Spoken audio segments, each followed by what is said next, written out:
리산 알가입. 닥쳐 이 새끼야. 안녕하세요, 정크입니다. 오늘은 듄 파트 2 리뷰를 해보도록 할 건데요. 사실 좀 더 빨리 했어야 되는데 개인적인 사정으로 좀 많이 늦어지긴 했어요. 물론 뭐 영상 업로드가 늦어지면은 제 손해가 제일 크지만 그래도 기다려주신 분들에게 정말 죄송하다는 말씀 드리고 싶습니다. 그러면 거두절미하고 줄거리부터 소개하도록 하죠. 자기가 살던 별을 떠나 사막의 별 아라키스로 이사온 아트레이데스 가문. 그러나 그건 자신의 권위를 생각한 황제와 아트레이데스 가문에게 원한이 깊던 하코넨 가문의 계략이었습니다. 결국 이 함정에 빠진 아트레이데스 가문은 하루아침에 몰락해버리고 말죠. 하지만 살아남은 장남 폴과 그의 어머니 레이디 제시카는 복수를 위해 아라키스의 원주민인 프레멘에 몸을 맡기게 되고, 시간은 흘러 프레멘에 속하게 된 폴과 레이디 제시카가 자신의 가문을 몰락시킨 이들에게 복수를 하는 과정과 프레멘의 메시아가 될 것인지 고민하는 폴의 이야기를 다룬 게 이번 듄 파트 2의 줄거리입니다. 본격적인 리뷰를 하기 전에 앞서 늘 하는 얘기죠. 스포일러가 있을 수 있습니다.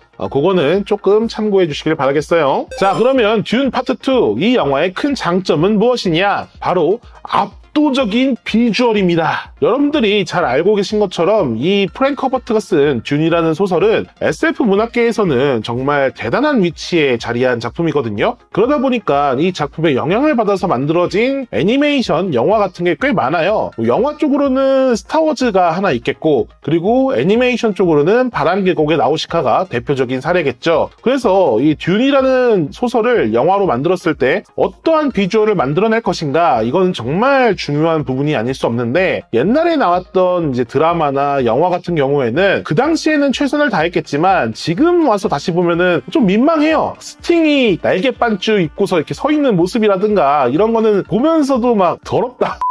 지금 와서 보기에 민망한 그런 느낌인데, 근데 이걸 정말 굵직한 SF 영화들을 많이 만들어낸 드니 빌레브 감독이 영화화하게 되면서 다시 한번 이 듄의 세계관을 구축해낸 게 대단했죠. 주인공 아트레이데스 가문이 있었던 칼라단 행성의 그 자연 환경이나 아니면은 이제 아라키스 행성의 사막과 거기에 세워진 건물들, 그리고 뭐 주인공들이 입고 있는 옷부터 시작해서 뭐 아이템, 무기, 이런 거 하나하나가 진짜 압도적이라는 말밖에 나올 수 없는 그런 비주얼을 보여주거든요. 어떻게 보면은 좀 스타워즈나 이런 거는 우리가 보면서 만화적이다라는 얘기를 많이 할 수 있잖아요. 근데 이 작품은 보면서 만약에 뭐 수천 년을 더 살 수 있다고 한다면 언젠가 인류의 미래에서 볼 수 있을 것 같은 그런 비주얼을 여기 담아내고 있기 때문에 되게 리얼리티 있는, 현실감 있는 그런 화면을 보여주고 있고, 그런 것 때문에 좀 더 빠져들 수 있는 그런 여지가 많이 있는 것 같아요.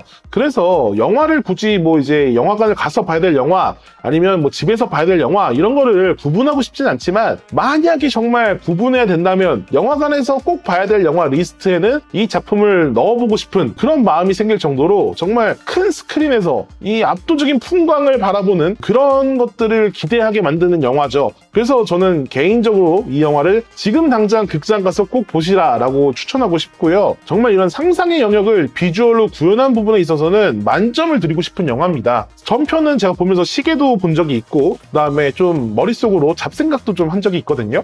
근데 이번 작품은 정말 시간 가는 줄 모르고 시계 한 번 안 보고 그냥 쭉 봤던 것 같아요. 이 비주얼에서 서사, 그리고 이야기적 재미, 템포까지 잡아낸 게 이번 듄 파트 2라고 생각해요. 그래서 영화를 보는 내내 되게 지루하지 않고 정말 재밌게 잘 봤어요. 그 정도로 이번 작품의 이 템포는 상당히 훌륭합니다. 그리고 주인공 폴의 영웅서사 혹은 메시아적인 이 서사를 전편이 배트맨 비긴즈면 이번 편은 다크나이트라고 할 수 있을 정도로 이 무게감이 좀 많이 달라져요. 물론 전편도 막 묵직하고 뭐 다 그랬는데 엔터테인먼트적인 부분이나 좀 깊이 있는 고민, 이야기 이런 걸 다 담아냈다고 생각하진 않거든요. 근데 이번 작품에서는 그런 걸 다 초월한 느낌이 있어서 그런 부분에서는 정말 높은 점수를 주고 싶은 영화였습니다. 또 명장면이라고 한다면 이 샤이 훌루드를 타고 버리는 최후의 전투일 것 같은데, 이 장면은 뭐 이렇게 말하면은 조금 야 이걸 어떻게 거기에 비비냐 이럴 사람도 있겠지만, 개인적으로는 반지의 제왕 3편 이 왕의 귀환하고 좀 맞먹을 정도의 꽤 멋있는 그런 전투 장면이었고 인상적인 전투 장면이었던 것 같습니다. 근데 이렇게 잘 만든 영화도 단점이 없는 건 아니에요. 여러분들도 아시겠지만 SF 영화는 일단 진입장벽이 꽤 높은 편입니다. 그 이유가 고유명사가 정말 많이 나오거든요. 뭐 스파이스, 사실 이 스파이스가 갖고 있는 의미,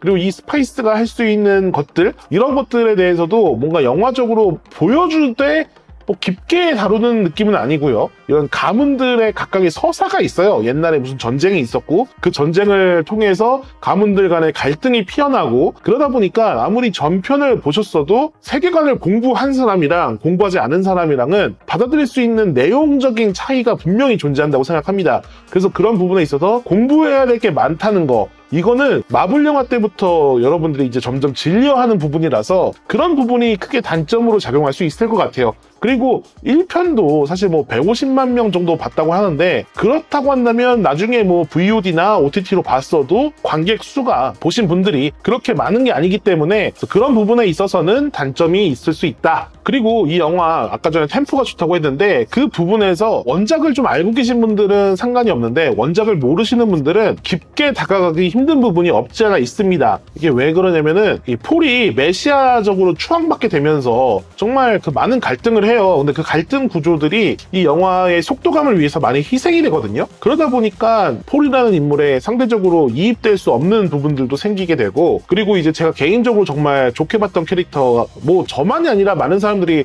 마음에 들어했겠지만 페이드로타라는 캐릭터가 중반부에 흑백 화면으로 정말 강렬하게 등장을 하는데 후반부로 갈수록 뭔가 더 하는 게 없어요. 물론 이제 프레멘의 본거지를 찾아내서 폭격을 하고 맨 마지막에 폴하고 이제 대등한 그런 싸움을 벌이는 모습을 보여주긴 하지만, 사실 그것만으로 이 캐릭터의 모든 카리스마나 막 갖고 있는 배경이나 이런 걸 보여줬다고 하기에는 좀 아쉬운 감이 없지 않아 있거든요. 좀 더 매력적인 빌런으로 완성될 수 있었는데 후반부에 이 캐릭터한테 투자된 느낌이 없다. 그게 좀 아쉬웠고, 이와 마찬가지로 황제 같은 경우에도 좀 더 이제 막 무아딥이라는 그런 존재에게 자기가 압박감을 받고 자기가 이제 그 하코넨이랑 협작을 해가지고 아트레이데스 가문을 몰락시켰다는 거에 대한 죄책감을 많이 느끼고, 아니면 그런 게 없다라고 하더라도 그거에 대해서 사악한 면모를 더 드러냈으면 좋았겠는데 그런 부분이 좀 아쉬운 거죠. 자, 그러면 듄 파트 2 여기서 리뷰를 마무리하도록 하겠는데요. 또 엔딩이 그렇게 난 이상 3편은 무조건 나올 분위기겠죠. 그래서 3편에서 얼마나 더 이 이야기를 잘 꾸려갈 수 있을지 드니 빌레브 감독의 추후 행보에 대해서도 많이 기대를 하도록 하겠고요. 제 리뷰나 뭐 이런 거에 대해서도 궁금하거나 뭐 아니면 나는 이렇게 봤는데 넌 어떻게 생각하냐, 뭐 이런 것들이 있으면은 댓글로 많이 달아주시면 감사하겠습니다. 리뷰 마음에 드셨으면 좋아요랑 구독, 알람 설정 꼭 부탁드리겠고요. 자, 그러면 한 줄 평이랑 그리고 평점으로 마무리하도록 하겠습니다. 사막의 신기루라도 이 정도의 진정성이 있으면 그건 현실이다. 크크크.